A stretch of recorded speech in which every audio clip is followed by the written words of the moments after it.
மீட்பராம் இயேசுவின் அற்புதமான நாமத்தில் அன்பானவர்களே, உங்களை நாங்கள் வாழ்த்துகிறோம். பாவிகளை மீட்க வந்த ஆண்டவராக இயேசு கிறிஸ்து எத்தனை நல்ல தெய்வம் என்று விளங்குகிறதா? நாம் பாவிகளாக இருக்கையில் நமது மீட்புக்காக அவர் தன் ஜீவனையே நமக்கு அவர் கொடுத்து விட்டார். அதனுடைய விளைவு 23ஆம் சங்கீதத்தில் 6வது வசனத்தை பாருங்கள். என் ஜீவனுள்ள நாளெல்லாம் நன்மையும் கிருபையும் என்னை தொடரும். நான் கர்த்தருடைய வீட்டிலே நீடித்த நாட்களாய் நிலைத்திருப்பேன் என்று தாவீது சொன்னார். ஆமென். அன்பானவர்களே, ஆண்டவராக இயேசுவின் இரத்தத்தால் கழுவப்பட்ட ஒவ்வொரு மகனும் மகளும் உலகம் முழுவதும் தேவனுடைய மீட்பை பெற்றுக்கொண்டவர்கள் வாழ்நாளெல்லாம் கிருபையும் சத்தியமும் நம்மை தொடரும்படி தேவன் நம்மை நடத்துகிறார். அவருடைய மீட்பினால நாம் பெற்றுக்கொண்டது நன்மையானவைகள்தான்.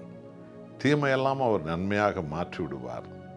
அவருடைய கிருபை மனம் திரும்புகிற எவர் மேலும் அவருடைய இரக்கமும் கிருபையும் தொடர்ந்து கொண்டே வரும்.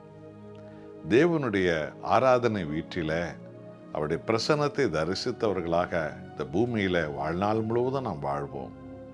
அதோடு மாத்திரமல்ல, நித்தியத்தில் ஒவ்வொருடைய வாழ்க்கையிலும் நித்தியமான கிருபையும் நித்தியமான பேரின்பமும் தொடரும்படி தேவனுடைய ரட்சிப்பு நமக்காக அது சிலுவையில் சம்பாதிக்கப்பட்டது. ஒப்பு கொடுப்போமா?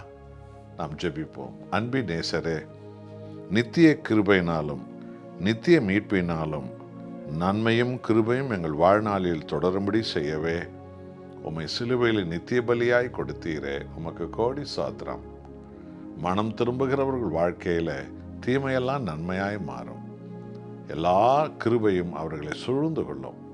என்னோடு ஜெபிக்கிற ஒவ்வொரு பிள்ளைகளையும் அப்பா அப்படியே நீ ரட்சித்து கிருபையினால் ஆண்டவரை உயர்த்தும். இயேசுவின் நாமத்தில் பிதாவே, ஆமென்.